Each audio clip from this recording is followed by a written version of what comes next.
আসসালামু আলাইকুম। সবাই কেমন আছেন? আলহামদুলিল্লাহ আমিও ভালো আছি। বাংলাদেশি ব্লগার রাইস মাহমুদ চ্যানেলে আপনাদের আরও একবার স্বাগতম।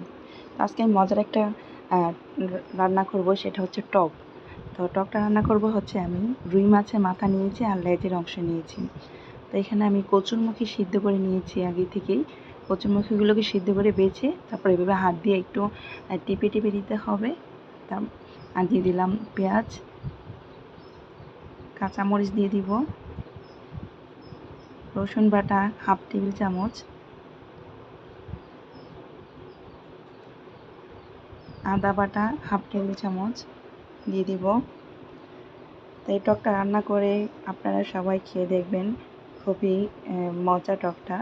আর এখানে আমি পরিমাণ মতো তেল দিয়ে দিচ্ছি। আমরা সরিষা তেল ব্যবহার করি। সরিষা তেল স্বাস্থ্যের জন্য খুবই ভালো। তো এখানে দিয়ে দিলাম হলুদ গুঁড়া এক চামচ, জিরা গুঁড়া হাফ টেবিল চামচ এবং ধনিয়া গুঁড়া 1 টেবিল চামচ, লবণ পরিমাণ মতো। এবার সব কিছু একসাথে মাখিয়ে একটু পানি দিয়ে বসিয়ে দিব। এগুলোকে ফার্স্টে অল্প পানি দিয়ে সিদ্ধ করে নিতে হবে। সিদ্ধ হয়ে আসলে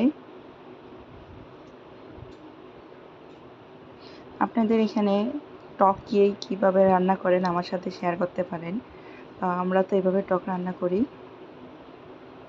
হয়তো আমি পানি দেওয়ার পর অল্প পানি দেওয়ার পর ভালোভাবে কষিয়ে নিচ্ছি।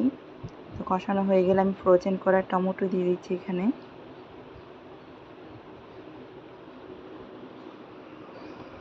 টমেটোগুলো একটু পাটাতে থেতলিয়ে নিয়েছি, তাহলে ফ্রোজেন টমেটো আর দেখা গেছে যে অনেক দিন থাকার পর একটু আস্তে আস্তে থেকে যায়, তো ওইটা লাগবে না। তো এখানে আমি 4টা জলপাই দিয়ে দিচ্ছি। জলপাইটা দিয়ে এবার ভালোভাবে টকটা আরেকটু কষিয়ে নেব। কষিয়ে নেওয়া হয়ে গেলে নেড়ে চেড়ে দেখে নিচ্ছি।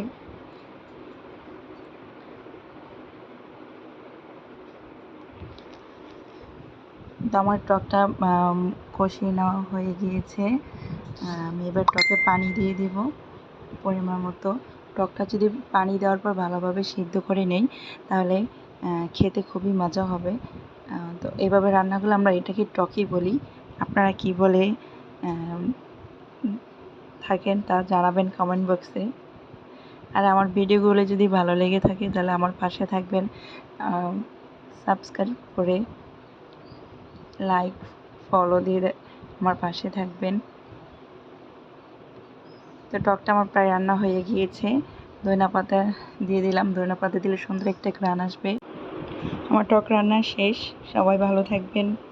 আল্লাহ হাফেজ। আমার জন্য দোয়া করবেন। আসসালামু আলাইকুম।